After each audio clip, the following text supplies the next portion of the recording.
नमस्कार दर्शक बंधु वेलकम करुच्ची ओडिया डीएलएस न्यूज को। दर्शक बंधु एबे आउ बापा माँ मुंड उपरे कन्यादानर रहिबनी समस्या। एलआईसी आपण मान नहीं आसी एमिति एक योजना जहाँ कन्यादान आपण माने खूब धूमधाम सहित करें।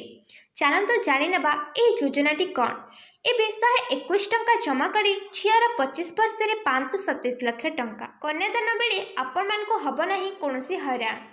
यह योजना संपर्क में फुल डिटेल्स जानापी सर्वप्रथमे आपण मैंने आम चैनल को सब्सक्राइब कर दिंतु एवं पाखरे थिबा ऑल नोटिफिकेशन उपर क्लिक कर दिंतु एवं आम चैनल सब वीडियो को बहुमात्रा शेयर करंतु जहाद्वारा आपण मानकर उन्नति होगा सहित आपण मानकर बंधुवर्गंकर मध्य उन्नति हो पार।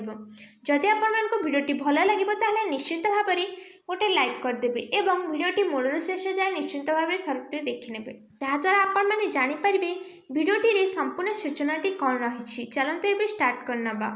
सब बापा मांकर स्वप्न थाए जे तांको झियो बाहागर बड़े धूमधाम रे हो, किंतु स्वप्न थिले भी से सब पूरण हो पारे ना आर्थिक समस्या कारण। तेणु जदि आपण झियर भविष्य को नहीं चिंता करुछंती किंबा भविष्य केमिति भलरे कटिबो ता विषय रे भाबुछंती ताहले एलआईसी कन्यादान योजना आपण मान को निश्चिंत भाव में साहाय्य करि परिबो। एलआईसी ए पॉलिसी रे आपण मात्र 121 टंका निवेश करी भविष्य 27 लाख टंका पर्यंत रिटर्न्स पॉलिसी पाई परिबे।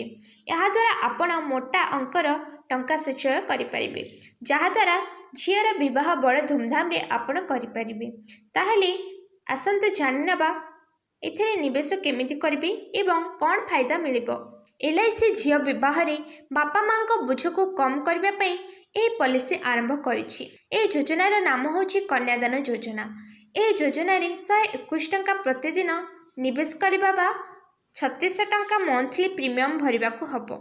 एपरि करी आपण 27 लाख टंका रिटर्न्स पाई परिबे। ए टंका आपण मान को झियर 25 वर्ष पूरा हबा परि मिलिबो। ए पॉलिसी रे आपण मान को एहाठारु कम किंबा अधिक प्रीमियम सुविधा मध्य मिल पारिबो। आपण एहाकू निज इच्छा अनुसार बाछि पारिबे। पॉलिसी नेबा परे जदि निवेशकक मृत्यु हो जाए ताहले परिवार को प्रति वर्ष 1 लाख टंका मिलिबो। एबे चलंतु जानिनबा पॉलिसी रा फायदा सब कोन रहिछि। नंबर 1 एलआईसी एही पॉलिसी भितर जदि बीमाधारक प्रतिदिन 75 टंका जमा करती ताले झियो को 25 वर्ष हेबा परे 14 लाख टंका मिलिबो, जहाँकि आपण झीर बह समय बहुत लाभ मिल पार। एहीपरि भाव में जिते अधिक आपण निवेश करेंगे सेते अधिक टंका आपण मान को रिटर्न्स मिल। उदाहरण स्वरूप जदि आपण प्रतिदिन 121 टंका जमा करछंती ताहले पॉलिसी मैच्योरिटी बेले आपण मान को प्राय 27 लाख टंका मिल।